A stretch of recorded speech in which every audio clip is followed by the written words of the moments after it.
বর্তমান সময়ে আলোচিত সংবাদের অন্যতম বিষয় হচ্ছে ইসকন।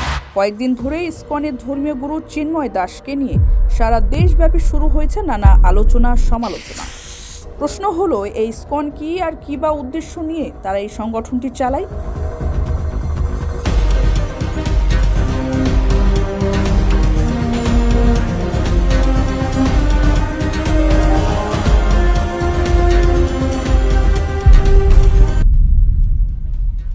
ইসকন হিন্দুদের কোনো সংগঠন নয়, হিন্দু বেশধারী ইহুদিদের একটি সংগঠন। এই সংগঠনের প্রধান কাজ হচ্ছে বাংলাদেশে উস্কানিমূলক ধর্মীয় অনুষ্ঠান পালন করা, যার উদ্দেশ্য হচ্ছে সাম্প্রদায়িক দাঙ্গা সৃষ্টি।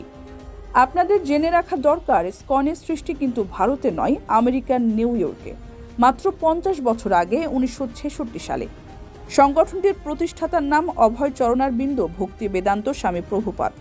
অবাক হওয়ার মতো বিষয়, এই ব্যক্তি ভারতে কোনো হিন্দু শিক্ষালয়ে লেখাপড়া করেনি, লেখাপড়া করেছে খ্রিস্টানদের চার্চে। পেশায় সে ছিল ফার্মাসিউটিক্যাল ব্যবসায়ী, কিন্তু হঠাৎ করেই তার মাথায় কেন হিন্দু ধর্মের নতুন সংস্করণের ভূত চাপলো, কিংবা কোন শিক্ষা বলে চাপলো, তা সত্যিই চিন্তার বিষয়। স্বামী প্রভুপাদ নতুন ধরনের হিন্দু সংগঠন চালু করতেই প্রথমেই তাতে বাধা দিয়েছিল মূলধারার সনাতন হিন্দুরা। অধিকাংশ হিন্দুই তার বিরুদ্ধচারণ শুরু করে, কিন্তু সেই সময় স্বামী প্রভুপাদের পাশে এসে দাঁড়ায় যে স্টিলসন জুডা, হার্বে কক্স, ল্যারি শিন ও টমাস হপকিন্সের মতো চিহ্নিত ইহুদু খ্রিস্টান এজেন্টরা। ইসকন একটি উগ্র সাম্প্রদায়িক সংগঠন। এই সংগঠনটির বেসিক কনসেপ্ট মধ্যযুগের চৈতন্যর থেকে আগত। চৈতন্যর অন্যতম থিওরি হচ্ছে নির্জবন করো আজি সকল ভুবন, যার অর্থ সারা পৃথিবীকে জবন মানে মুসলমান মুক্ত করো। উল্লেখ্য, এই সংগঠনটি হিন্দুদের অধিকাংশ বেসিক কনসেপ্ট স্বীকার করে না। তারা হিন্দুদের ওপর সম্পূর্ণ নিজস্ব কনসেপ্ট চাপিয়ে দেয়। এদের চেনার সহজ উপায়, এরা সবসময় ইউরোপীয় সাদা চামড়াদের সামনে নিয়ে আসে।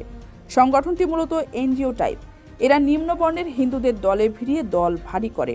এ কারণে তাদের আস্তানাগুলো হয় নিম্নবর্ণের হিন্দুদের আস্তানার পাশে। যেমন ঢাকা শহরের স্বামীবাগ মন্দিরের পাশে ইসকন মন্দির হওয়ার কারণ, স্বামীবাগে রয়েছে বিশাল মেথরপট্টি। এই মেথরপট্টির নিচু বর্ণের হিন্দুদের নিয়ে তারা দল ভারী করে।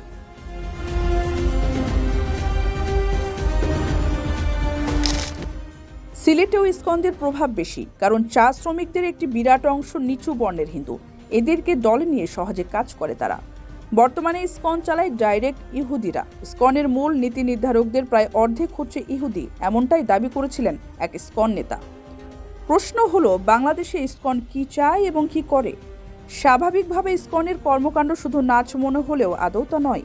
ইসকনের কয়েকটি কাজের মধ্যে রয়েছে, প্রথমত বাংলাদেশের সনাতন মন্দিরগুলো দখল করা এবং সনাতনদের মেরে পিটিয়ে তাড়িয়ে দেওয়া। যেমন স্বামীবাগের মন্দিরটি আগে সনাতনদের ছিল, পরে ইসকনরা কেড়ে আগেরদের ভাগিয়ে দেয়। এছাড়া পঞ্চগড়ে সনাতনদের পিটিয়ে এলাকা ছাড়া করে ইসকনরা। ঠাকুরগাঁওয়ে সনাতন হিন্দুকে হত্যা করে মন্দির দখল করে ইসকন। এছাড়া অতি সম্প্রতি সিলেটের জগন্নাথপুরে সনাতনদের রথযাত্রায় হামলা চালিয়েছে ইসকন নেতা মিন্টু ধর। দ্বিতীয়ত, বাংলাদেশের মসজিদগুলোতে সাম্প্রদায়িক হামলা করা। কিছুদিন আগে ঢাকাস্থ স্বামীবাগে মসজিদের তারাবির নামাজ বন্ধ করে দিয়েছিল ইসকন। নামাজের সময় ইসকনের গান বাজনা বন্ধ রাখতে বলায় তারা পুলিশ ডেকে এনে তারাবির ওপর নিষেধাজ্ঞা জারি করে। পরে বিষয়টি নিয়ে সংঘর্ষ হয়। বাংলাদেশে বিভিন্ন সাম্প্রদায়িক সংগঠন তৈরি করে উগ্র হিন্দুত্ববাদের বিস্তৃতি ঘটানো, যেমন জাতীয় হিন্দু মহাজোট, জাগো হিন্দু, বেদান্ত ইত্যাদি। বর্তমান অনলাইন জগতে যে ধর্ম অবমাননা, তার 90% করে ইসকন সদস্যরা। বাংলাদেশের সাম্প্রতিক সময়ে চাকুরিতে প্রচুর হিন্দু প্রবেশের অন্যতম কারণ, ইসকন হিন্দুদের প্রবেশ করানোর জন্য প্রচুর ইনভেস্ট করে। সিলেটের রাগিব রাবিয়া মেডিকেল কলেজের ইস্যুর পেছনে রয়েছে ইসকন। ইসকন আড়াল থেকে পুরো ঘটনা পরিচালনা করে এবং পঙ্কজ গুপ্তকে ফের লেলিয়ে দেয়। এখন পঙ্কজ গুপ্ত জমি পাওয়ার পর সেই জমি নিজেদের দখলে নিতে চেষ্টা চালিয়ে যাচ্ছে। বর্তমানে বিচার বিভাগে ইসকনের প্রভাব মারাত্মক বৃদ্ধি পাওয়ার অন্যতম কারণ, খোদ প্রধান বিচারপতিও ছিলেন একজন ইসকন সদস্য। বিশ্লেষকরা বলছেন, বাংলাদেশে যদি এখনই ইসকনকে নিষিদ্ধ না করা হয়, তবে বাংলাদেশের জন্য বড় ধরনের বিপদ অপেক্ষা করছে। যেই বিপদে বাংলাদেশের স্বাধীনতা হারালেও অবাক হওয়ার কিছুই থাকবে না। কারো কাছে স্বপ্ন পূরণ, কারো আনন্দের উপলক্ষ, আবার কারো জীবন পাল্টে দেওয়ার মুহূর্ত, কখনো জীবন বাঁচাতে সর্বোচ্চ গতিতে উড়ে চলা, কারো আবেগের শেষ মুহূর্ত, আপনজনের শেষ বিদায়ে সামিল হওয়া। এমন সব ইচ্ছে পূরণে সর্বনিম্ন ভাড়ায় দ্রুতগতির বাহন প্রবাসী হেলিকপ্টার। আপনার প্রয়োজনে যোগাযোগ করুন আমাদের হটলাইনে।